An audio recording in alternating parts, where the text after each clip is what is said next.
Shalom, good morning.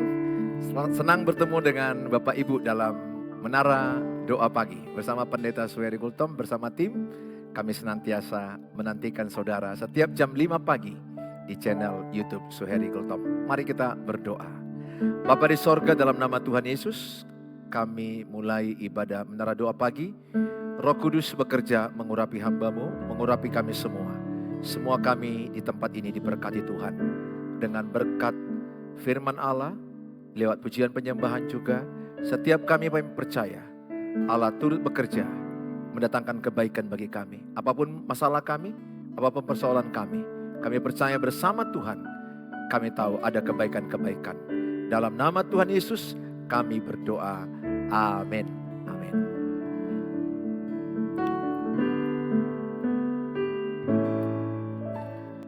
Kami datang di hadirat-Mu dalam satu kasih, dengan bersehati berjanji setia sampai akhir, mengasihi-Mu Yesus. Bersama keluargaku melayani Tuhan, bersatu selamanya mengasihi Engkau. Tiada yang dapat melebihi kasih-Mu ya Tuhan. Bagi kami Engkau segalanya.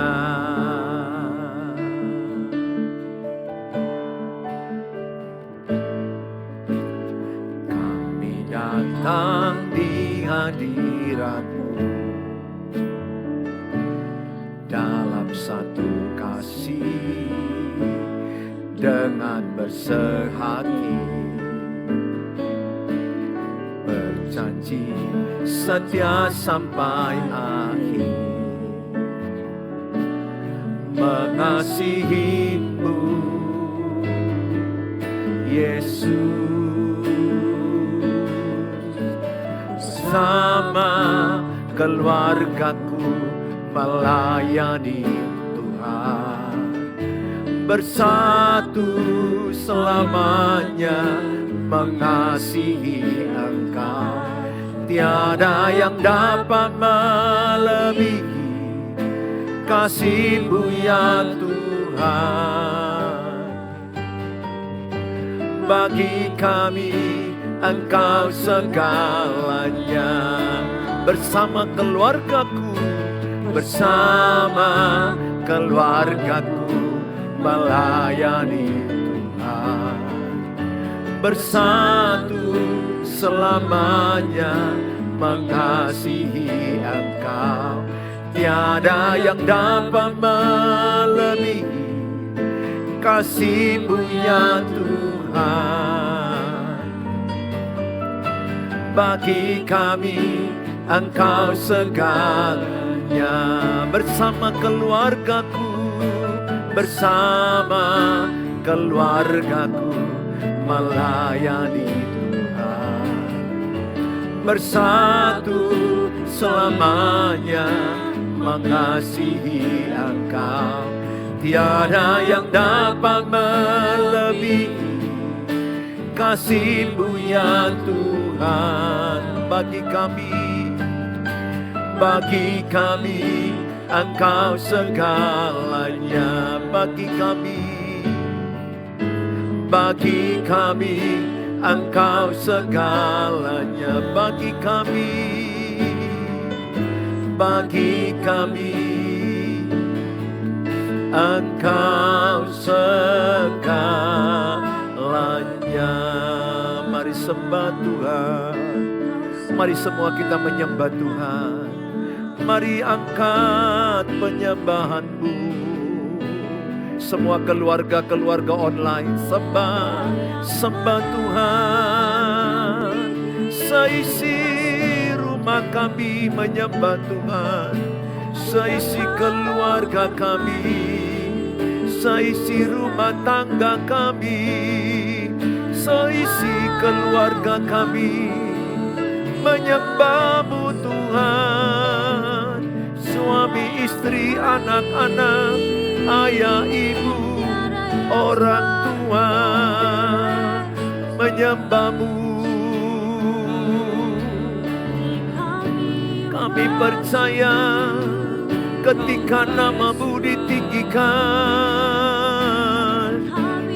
ketika nama-Mu diagungkan di keluarga kami, kami percaya keluarga kami dalam perkenanan-Mu, dalam perkenanan-Mu. Berkatilah keluarga demi keluarga, berkatilah rumah tangga demi rumah tangga, berkatilah. Terima kasih. Kami tinggikan Engkau Tuhan, kami muliakan nama-Mu. Terima kasih. Berkat bagi keluarga, setiap kami Tuhan berdoa, setiap keluarga diberkati Tuhan. Kiranya Tuhan berkenan memberkati rumah keluarga kami.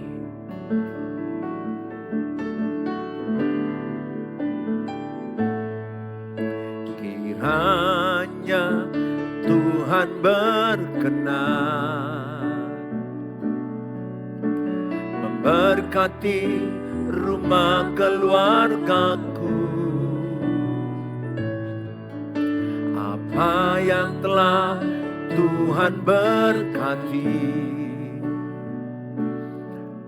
diberkatilah untuk selamanya. Kiranya Tuhan berkenan memberkati rumah keluargaku. Apa yang Tuhan telah berkati, diberkatilah untuk selamanya. Sebab Tuhan melindungi, Tuhan menyinari dengan wajah-Nya, memberi kasih karunia, damai sejahtera. Tuhan Yesus berkati.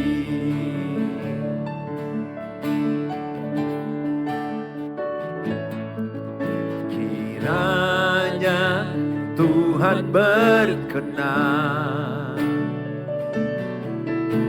memberkati rumah keluargaku. Apa yang telah Tuhan berkati, diberkatilah untuk selamanya. Sebab Tuhan melindungi, Tuhan menyinari dengan wajah-Nya, yang beri kasih karunia, damai sejahtera. Tuhan Yesus berkati. Sebab Tuhan melindungi, Tuhan menyinari dengan wajah-Nya, memberi kasih karunia, damai sejahtera. Tuhan Yesus berkati. Memberi kasih karunia, damai sejahtera, Tuhan Yesus berkati. Bapa di sorga, dalam nama Tuhan Yesus, kami siapkan hati kami diberkati dengan firman Allah. Dalam Tuhan Yesus kami berdoa. Amin. Amin. Shalom Bapak Ibu yang saya kasihi, sungguh senang bertemu dengan Bapak Ibu di pagi hari ini. Saudara, hari ini saya membawa tema keluarga yang bahagia dan sehat. Keluarga sehat dan bahagia, itu lebih tepat. Keluarga sehat dan bahagia. Saudara, ternyata untuk keluarga kita sehat dan bahagia, tidak cukup hanya berdoa. Tapi Tuhan berkata, usahakanlah. Saya bacakan sekali lagi Ibrani 12 ayat 14. Berusahalah hidup damai dengan semua orang. Berusahalah hidup damai dengan semua orang. Ayat ini menyuruh kita ada usaha untuk hidup damai. Kemudian saya bacakan lagi 1 Timotius 5 ayat 8. Tetapi jika ada seorang yang tidak memeliharakan sanak saudaranya. Tetapi jika ada seorang yang tidak memeliharakan sanak saudaranya. Dalam 1 Timotius 5 ayat 8. Apalagi seisi rumahnya, orang itu murtad. Dan lebih buruk dari orang yang tidak beriman. Jadi dari dua ayat ini, saya melihat Tuhan menyuruh kita berusaha. Berusaha untuk membuat keluarga kita itu menjadi sorga. Sumbernya Tuhan Yesus. Maka kita penting sekali berdoa. Penting sekali kita menerima kasih karunia Allah. Karena sorga itu berasal dari Tuhan. Sorga yang dimaksudkan adalah suasana sorgawi. Di rumah kita ada damai, sejahtera, ada sukacita, ada kebenaran. Sorga itu bukan harus kita nanti, kita harus mati dulu baru masuk sorga. Itu adalah tempat baru ya. Itu namanya adalah Yerusalem baru. Dunia baru bagi kita. Tetapi di dunia ini pun kita bisa merasakan suasana sorga. Jadi saya buat tema juga bisa keluargaku adalah sorgaku. Coba tulis dalam kolom, keluargaku adalah sorgaku. Sehingga saudara punya iman. Itu doa saya, keluargaku adalah sorgaku.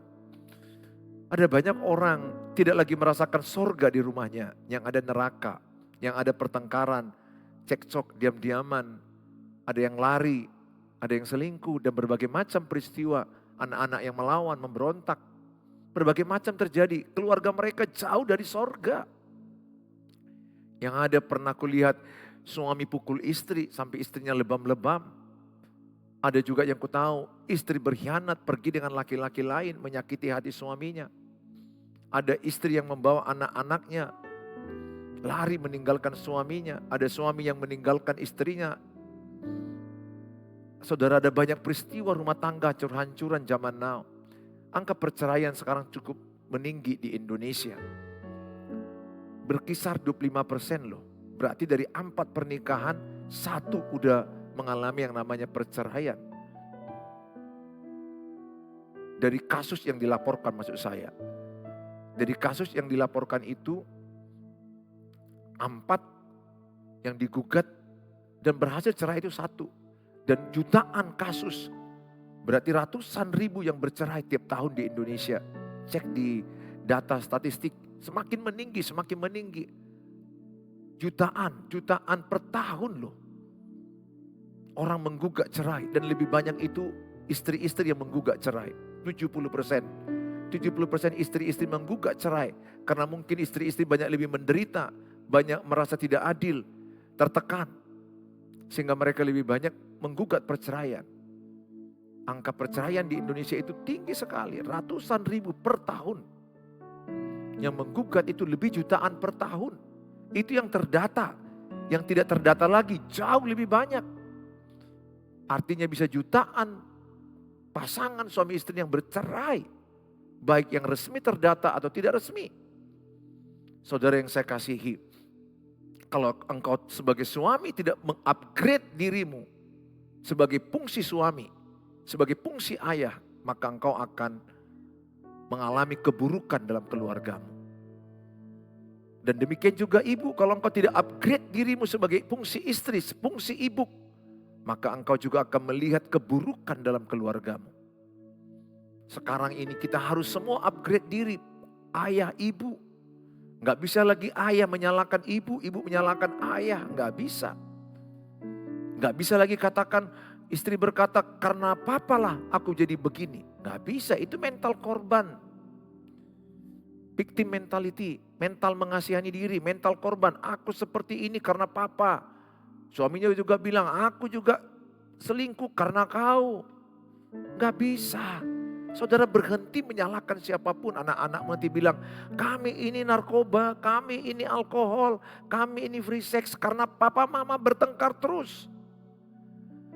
Berhentilah menyalahkan siapapun dalam keluargamu. Bahkan kalau engkau sebagai anak mendengarkan firman ini, anak bisa dipakai Tuhan pemulihan bagi keluarga. Anaknya lebih rohani dari papa mamanya. Papa mamanya egois, bertengkar, marah-marahan, ngamuk terus. Dan berakibat berujung mau cerai.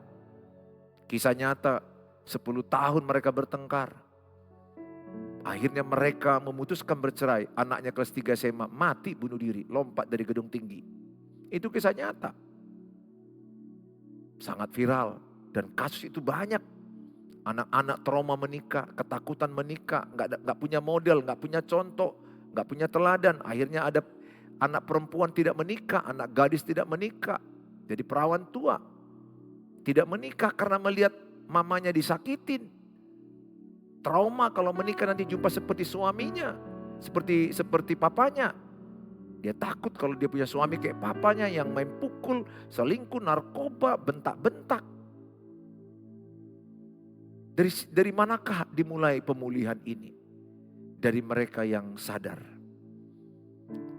Dari mereka yang mau dipakai Tuhan. Kalau mungkin istrimu yang lari, suami engkau harus berdoa, dekatkan dirimu kepada Tuhan. Kalau suami yang lari dengan perempuan lain, istri, dekatkan dirimu kepada Tuhan. Ingat dalam berkeluarga itu doa dan mengampuni. Engkau tidak kuat mengampuni kalau tidak kuat doa. Ketika saya berantem cekcok dengan pasangan saya, istri saya. Apa yang saya lakukan? Awal-awalnya sih saya stres, frustrasi. Udah mulai depresi karena udah mulai mintain pisah. Capek juga kalau begini. Capek mental ya. Dalam konflik rumah tangga itu yang paling capek itu capek mental. Kalau orang capek otot nyangkol di ladang, itu tidur, kasih makan, pulih. Tapi kalau capek di pikiran, capek di hati, capek di mental. Ada AC pun gak tidur, makanan enak pun gak terasa enak. Jalan-jalan pun rasanya seperti kosong. Capek mental itu lebih berat. Dalam pernikahan itu yang saya lihat berat itu yang saya alami, capek mental. Jadi saya bisa rasakan keluarga yang sedang berjuang, jangan menyerah. Mungkin engkau capek mental saat ini, lelah, letih. Saya mengatakan kepadamu, Matius 11 ayat 28, marilah kepadaku kata Tuhan, hai engkau yang letih dalam pernikahan, yang letih melihat suamimu, yang letih melihat istrimu, yang letih melihat anak-anakmu, letih melihat keuangan, letih melihat keadaan, apapun yang keletihanmu. Kalau engkau datang kepada Tuhan, Tuhan akan bela, Tuhan akan tolong, Tuhan akan pulihkan. Tidak selamanya masalahmu ada, kasih Tuhan selamanya ada. Tidak selamanya masalah kita ada. Tapi kasih karunia Tuhan selalu ada bagi kita. Asal kita mau datang. Makanya kita penting dekat sama Tuhan, berdoa supaya kita kuat. Kita gak berkata Tuhan ambil masalahku. Kita gak berkata Tuhan cabut masalahku. Itu artinya cabut nyawaku. Karena hanya orang mati gak punya masalah. Semua orang hidup punya masalah. Tapi engkau harus berdoa, Tuhan kuatkan aku. Hari ini aku kuat. Kalau semalam aku kuat, hari ini aku kuat. Besok lagi bangun, Tuhan kuatkan aku. Perhatikan, kalau ibu tiap hari berdoa, ibu kuat. Kesusahan sehari cukuplah sehari. Kesusahan esok itu tersendiri. Matius 6 ayat 34 dikatakan, kesusahan sehari cukuplah sehari. Jadi jangan terlalu pikirkan kesusahan sehari. Jangan terlalu cemaskan kesusahan besok maksud saya. Hadapi aja sehari dengan sehari. Nah saudara yang saya kasihi, ada 4 hal yang harus diusahakan dalam berkeluarga. supaya keluarga kita sehat dan kuat. Yang pertama, menikmati suasana keluarga. Ini sangat penting saudara, berusaha bagaimana anak-anakmu, dirimu, pasanganmu menikmati suasana keluarga. Menikmati, sangat penting menikmati suasana keluarga. Orang-orang pergi ke luar negeri atau pergi dalam negeri, jalan-jalan ke restoran, ke mall, nonton, coffee time, ke kedai kopi, pergi mereka. Tujuannya apa? Untuk menikmati, untuk mereka rileks, menikmati. Tapi mereka lupa, kalau mereka pergi ke Bali, biayanya mahal. Kemudian pulang, balik lagi ada masalah. Kita ini kan akhir-akhirnya berujung di keluarga, lahir di keluarga, menikah dari keluarga, sakit di keluarga, mati dari keluarga. Jadi lucu ya, manusia ini gak sadar. Mereka habis-habisan mengumpulkan uang menikmati Eropa. Boleh-boleh saja. Menikmati Bali, boleh-boleh saja. Tapi itu kan hanya temporary. Udah hebat kita di Eropa sebulan, pulang lagi. Udah hebat kita di Bali 10 hari, pulang lagi. Letih lagi kadang-kadang jalan-jalan. Perlu juga untuk nambah wawasan. Tapi sebenarnya menikmati yang paling enak itu di mana? Di keluarga. Aku sangat sadar sekarang. Sangat sadar. Sehingga aku membuat prioritas penting keluarga bagiku. Khotbah-khotbah aku bisa kubatalkan kalau keluargaku sakit. Sakit yang serius maksud saya. Karena keluarga itu bagi saya nilainya tinggi. Sama dengan Tuhan. Dia membuat keluarga itu nilainya sangat tinggi. Makanya dia lahir dari sebuah lembaga keluarga, ada Yusuf Maria. Dia lahir dan Allah juga menciptakan dunia ini dari keluarga duluan. Baru ada gereja, kota dan bangsa. Ada Adam dan Hawa. Artinya apa? Tuhan menyadarkan kita betapa pentingnya sebuah keluarga. Tuhan bisa aja menjadikan manusia ini laki-laki semua, perempuan semua. Nggak usah menikah kalian, rame-rame aja urus dunia ini. Bisa. Tapi kenapa dia menjadikan ada Adam dan Hawa, ada anak-anaknya dan ada keluarga? Intinya dia membuat keluarga itu nilainya tinggi, prioritasnya penting. Sering sekali orang salah prioritas, saya bahkan pernah salah. Saya membuat dulu setelah Tuhan Yesus, saya buat berikut itu adalah pelayanan, baru keluarga. Sehingga saya khotbah kemana-mana, keluarga kurang kau perhatikan. Setelah badai datang, kapal keluargaku mulai karam, mulai masuk ke dasar laut. Saya berkata, help me Jesus, help me. Tuhan tolong saya, Tuhan angkat saya dan keluarga saya. Puji Tuhan, selamat. Dan kalau saya selamat, keluarga saya selamat, saya percaya keluarga saudara selamat. Yang penting jangan menyerah. Nggak usah dengar apa kata orang tentang keluargamu. Di luar sana lebih suka mengamati kejatuhanmu, kelemahanmu, kehancuranmu. Keberhasilan, kebaikanmu orang tidak terlalu suka. Ingat, manusia itu cenderung kepada dosa. Sifat daging itu cenderung berbuat dosa. Sehingga jangan heran orang lebih banyak pura-pura senang samamu. Sebenarnya tidak senang. Banyak orang senang kejatuhanmu, kehancuranmu. Sehingga jangan berharap kepada manusia. Saya berharap kepada Tuhan. Apalagi sebagai pendeta, sebagai gembala. Gosip, rumor. Gosip itu kan yang senang hal-hal buruk, hal-hal negatif, hal-hal kejatuhan, kesalahan. Orang kurang suka menggosipkan keberhasilan, hal positif, hal yang baik, kesuksesan. Orang kurang suka itu. Bahkan ada orang yang bisa iri lihat kemajuan kita. Saya pada waktu itu datang kepada Tuhan. Tuhan, aku mau menikmati keluargaku. Tuhan ajari saya. Tuhan bicara di hati saya. Nah, di sini banyak pertanyaan. Bagaimana Pak Pendeta mendengar suara Tuhan? Mudah. Latih. Dalam keheningan, bangun pagi atau malam mau tidur. Saudara mendengarkan suara firman Tuhan, itulah suara Tuhan. Suara firman Tuhan itu berbisik di hatimu. Sabar, itu firman Allah. Jadi suara hati nurani yang sesuai dengan firman Tuhan, itulah suara Tuhan. Ada kata berjuang. belum waktunya. Itu suara Tuhan semua. Aku sedang bekerja, itu suara Tuhan.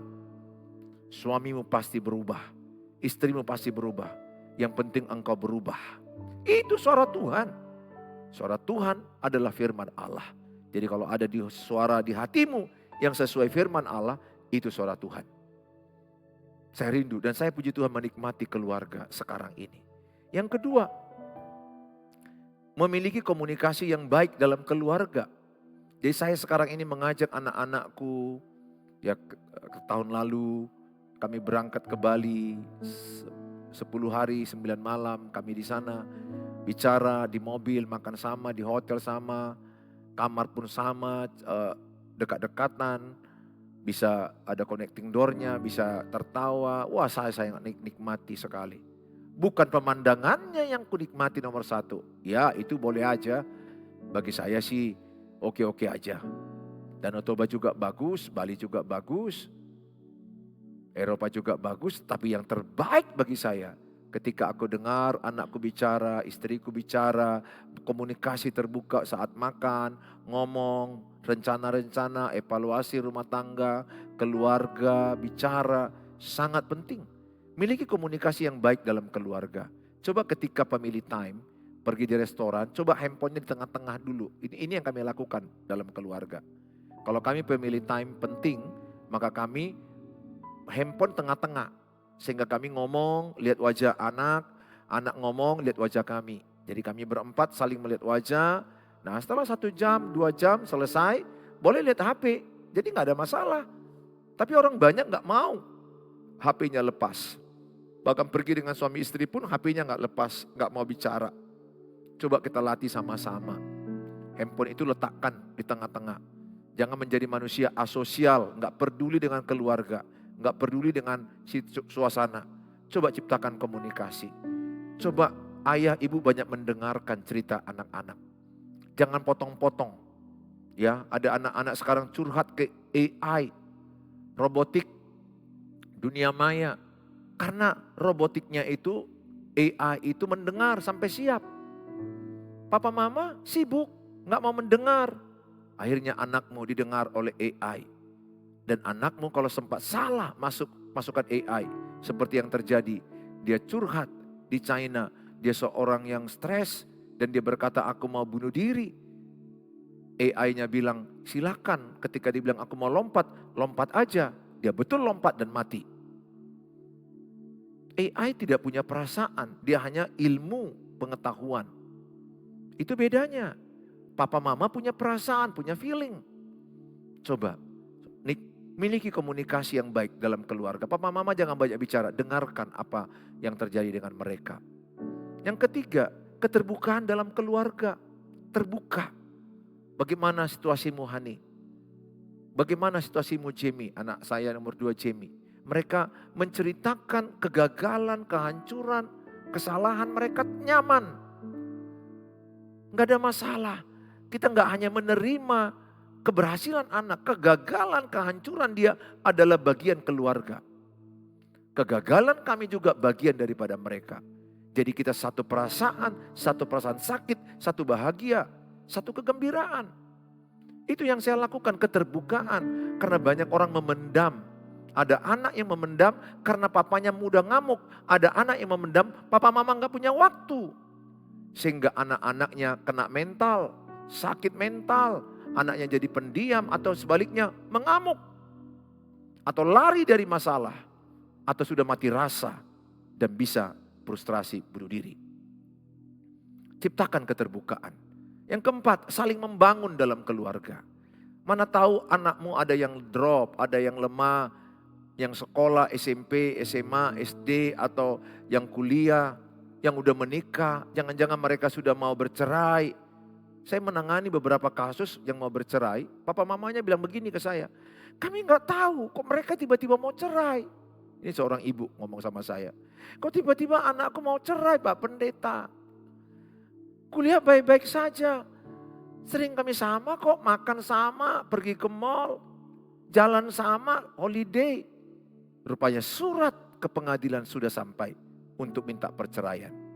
Kenapa? Karena tidak ada keterbukaan. Jalan-jalan tidak digunakan waktu menanya, bagaimana pernikahanmu? Anakku, bagaimana sekarang hubungan kalian, keterbukaan? Apakah kalian baik-baik saja? Bagaimana kuliahmu? Bagaimana pacaranmu?